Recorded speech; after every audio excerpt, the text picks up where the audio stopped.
ડ્રાઈવરની ગઈકાલે 20:00 સાંજે ધરપકડ કરવામાં આવી છે અને ડ્રાઈવરનું નિવેદન લેવામાં આવેલું છે. ડ્રાઈવરના નિવેદન મુજબ એવું કહેવા માંગે છે કે હું બસને બ્રેક મારતો હતો પણ બ્રેક લાગતી નહોતી અને અકસ્માત સર્જાયો છે. એમાં અમે બસનું પરીક્ષણ કરાવી લીધું છે આરટીઓથી.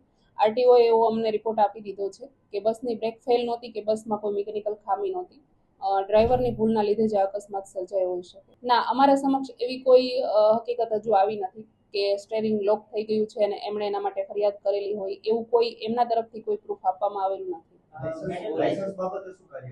એમનું લાયસન્સ સસ્પેન્ડ કરવા માટે અમે પોલીસે આરટીઓને રિપોર્ટ કરી દીધો છે. હા, લાયસન્સ એક્સપાયર હતું એ તપાસમાં વિગત મળેલી છે.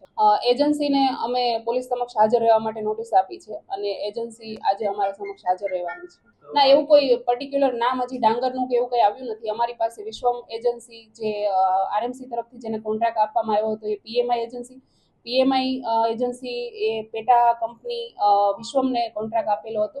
તો અમે વિશ્વમને અને પીએમઆઈના સંચાલકોને જે જવાબદાર માણસો છે એને નોટિસ આપીને પોલીસ સમક્ષ હાજર રહેવા માટે જણાવેલું છે.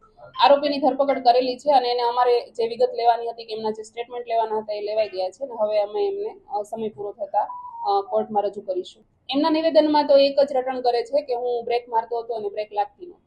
આ સિવાય બીજું કંઈ નથી.